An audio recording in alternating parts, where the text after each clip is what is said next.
Salut les gars, RC Jam Jam, aujourd'hui pour vous présenter un truc que j'ai trouvé fort intéressant, un produit.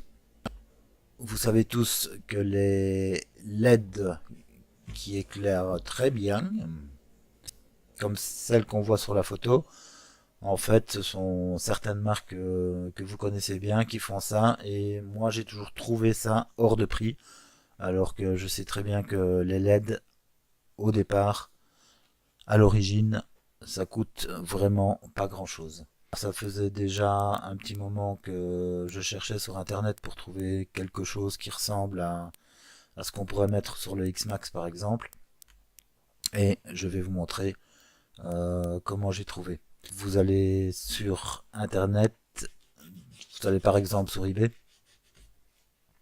Et là dans eBay, vous tapez Cob LED Bar. Donc C-O-B-L-E-D-B-A-R. 6V pour dire que vous faites une recherche en 6 volts. Si c'est en 6 volts, ça a l'avantage de pouvoir être branché directement sur votre récepteur. Alors, rechercher sur eBay. Donc là, on voit déjà quelque chose qui correspond, mais on va trier par le prix et livraison les moins chers. Et tant qu'on y est, sélectionner le monde entier.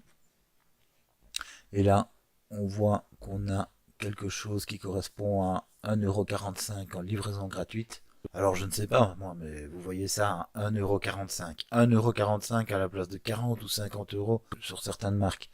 C'est quand même incroyable. Ok, ici, tout n'est pas fait. Il faut encore souder deux fils dessus et faire deux petites rainures. Enfin bon, pour la différence de la dépense, je pense qu'il n'y a pas photo, hein.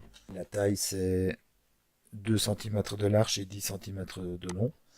Et on a le choix entre deux luminosités, je dirais.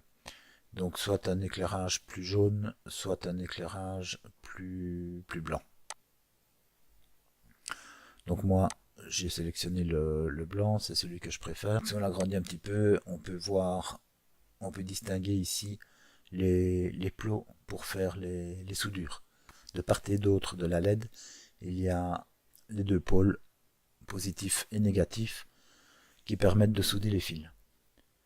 Donc pour souder les fils, c'est très simple, hein. Vous prenez par exemple un vieux cerveau, dont vous coupez le fil et vous connectez. Bon, il y a trois fils, il y aura trois fils sur le cerveau, il faut laisser tomber un, évidemment. Vous pouvez prendre le négatif, donc le noir, que vous soudez sur le moins et l'autre fil sur le plus. Le tour est joué. Vous avez votre éclairage. Alors ici on voit que je l'ai testé, donc c'est Bash Approved. Vous voyez les cabrioles que j'ai fait ici et ça a bien résisté. Donc ça éclaire vraiment très très fort. C'est tellement éblouissant que ça fait mal aux yeux. C'est vraiment comme plusieurs flashs de téléphone en même temps. Là on voit l'ancien système que j'avais. Donc là c'était une petite plaque métallique perforée. Donc je m'étais amusé à trouer pour y insérer des lettres rondes et blanches. Donc ça fonctionne bien aussi. C'est surtout bien visible dans le noir. En plein jour, il faut vraiment être dans l'alignement du faisceau, je vais dire, pour le voir. Les autres LED que je vous présente ici, ça éclaire vraiment bien. On voit vraiment la différence quand même. Pour l'installation, bah, c'est très simple. Ici, je vous montre le pare-choc du X-Max, c'est le pare-choc avant du X-Max. Donc là, c'est l'ancien système avec une plaque d'aluminium percée. Alors le gros désavantage de ce système-là, bon, déjà ça prend du temps pour être bricolé. Et en plus, au niveau des soudures, bah, il faut souder des petits fils à chaque LED. Donc s'il y a 7 LED, bah, il faut faire tous les pontages. Donc ça fait quand même un sacré paquet de fils. Tandis qu'ici, on a une seule barre.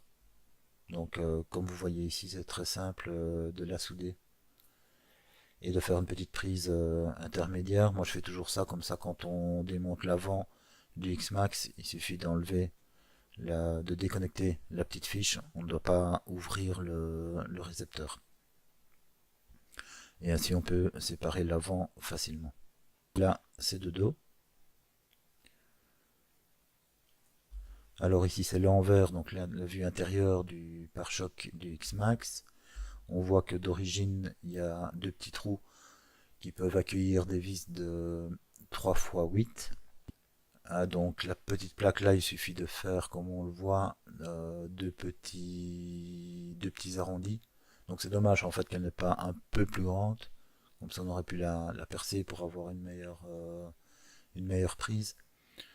Donc ici ce que j'ai fait moi, c'est donc faire un petit arrondi de part et d'autre de cette plaque en alu pour pouvoir mettre les vis de 3 sur 8 avec deux bonnes rondelles pour la maintenir et ça tient bien. Donc ici c'est une vue du devant, on voit en jaune la LED qui en fait éclaire en blanc. Et sur le bas ici on voit le bas de la plaque en alu. Donc ici on pourra encore apporter une amélioration en diminuant le bas de la plaque en alu afin que la partie jaune soit plus centrée. Mais bon, ça c'est un détail. Voilà, merci de m'avoir suivi et passez une bonne journée.